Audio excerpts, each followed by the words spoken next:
Hi hello అందరికి welcome to Renuka Sri kitchen. ఈ రోజు వచ్చేసి లెగ్ పీసులతో కర్రీ చేస్తున్నానండి. కొంచెం గ్రేవీ లాగా బగారా రైస్ లో కానీ వైట్ రైస్ లో కానీ చాలా చాలా టేస్ట్ ఉండిద్ది.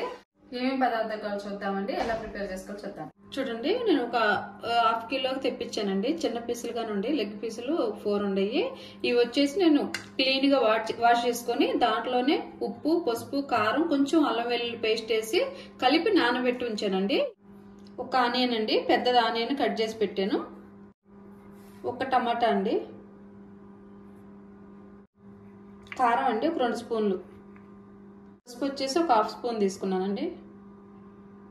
సాల్ట్ అండి 2 స్పూన్లు, మనకు సరిపడా వేసుకుందాము. చికెన్ మసాలా పౌడర్ అండి ఇది ఒక హాఫ్ స్పూన్. బిర్యానీ ఆకండి ఒకటి తీసుకున్నాను. చూడండి, దాల్చిన చెక్క కొంచెం ఒక హాఫ్ అండి. ఇది అనాస పువ్వు కూడా కొంచెం హాఫ్ అయిను. చూడండి, ఈ లవంగాలు ఒక 2-3 తీసుకున్నాను. కరివేపాకు అండి, నేను కొత్తిమీర ఉంటే కొత్తిమీర వేసుకోండి, చాలా బాగుండిద్ది. కొత్తిమీర లేదా నేను కరివేపాకు వేస్తా ఉన్నాను.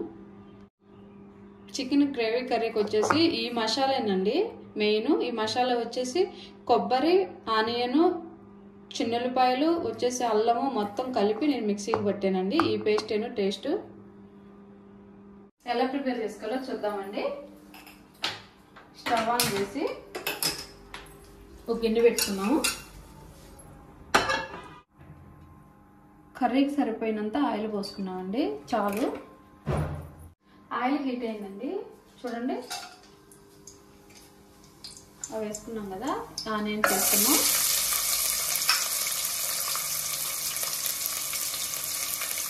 ఆనియన్స్ ఫ్రై అవ్వాలండి. ఆనియన్ ఫ్రై అయింది కదండి, ఇప్పుడు టమాటాలు వేసుకున్నాం. ఈ టమాటా కూడా కొంచెం ఫ్రై అవ్వాలి. ఫ్రై అయినాక చూద్దాం. కరివేపాకు వేసుకున్నామండి. ఆనియన్స్ టమాటా ఫ్రై అయిపోయింది కదా, కరివేపాకు వేసుకున్నాము. దీనిలోనే మనం తీసుకున్న పేస్ట్ ఉంది కదండి, వేసేసుకున్నాం.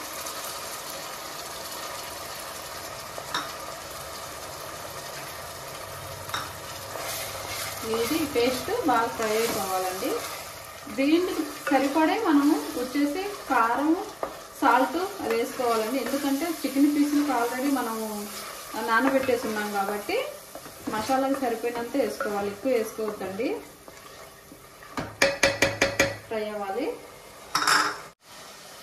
చూడండి, మసాలా ఫ్రై అవుతా ఉంది కదా, ఇప్పుడు కొంచెం ఒక స్పూన్ కారం వేసానండి. చూసుకుందాం, మళ్ళీ చూసుకొని వేసుకున్నాం. హాఫ్ స్పూన్ పసుపు వేసాను. సాల్ట్ కూడా చూసుకోవాలండి, మనం ఎటు నానబెట్టున్నాం కదా, కొంచెం ఎక్కువ వేయద్దు, ఎందుకంటే ముక్కకు పట్టేసి ఉంటుంది సాల్ట్. ఒక 2 నిమిషాలు ఇట్లా ఫ్రై అయిన తర్వాత మనం నానబెట్టుకున్న చికెన్ వేసేసుకున్నాం.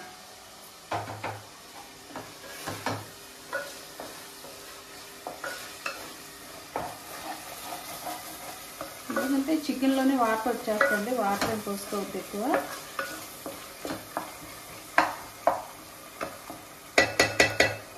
ఇది వేసుకున్నాము.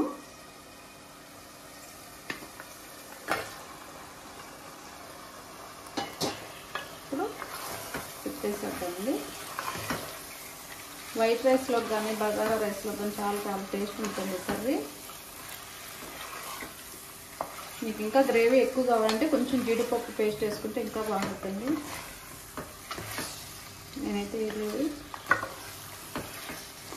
ఇట్లా పెట్టేస్తే ఉడికిపోయింది. కొంచెం ఫ్లేమ్ తగ్గించుకొని పెట్టేస్తే నానబెట్టున్నాను కాబట్టి కుక్ అయిపోతుంది పీసు. ఒకసారి చూద్దామండి. సరే, ఇట్లా ఉడుకుతుంది కదా,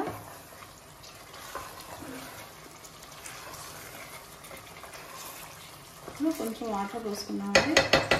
పీస్ ఉడకాలి కదా, కొంచెం వాటర్ పోసుకున్నాం.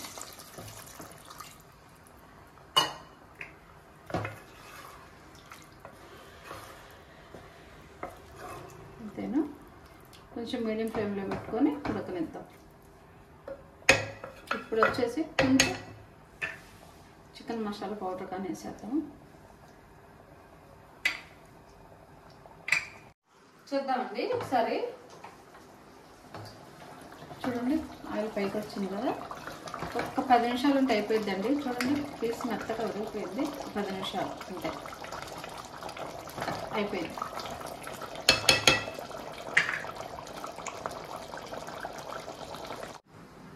చూద్దాం ఒకసారి. అయిపోయిందండి. ఆయిల్ పైకి వచ్చింది కదా, స్టవ్ ఆపేసేస్తా ఉన్నాను. బౌల్లో తీసేసుకున్నాను.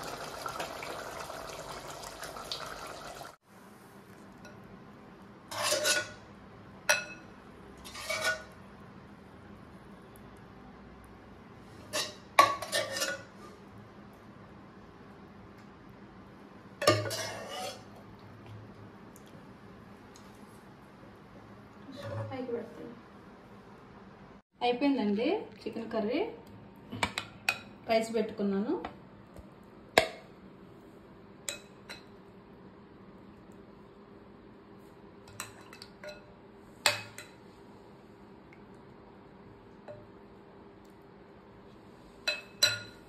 టేస్ట్ చూద్దామండి ఒకసారి.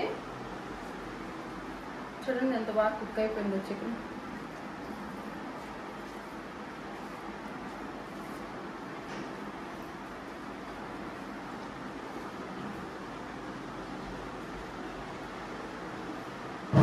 చాలా చాలా బాగుందండి. చాలా టేస్ట్ ఉంది.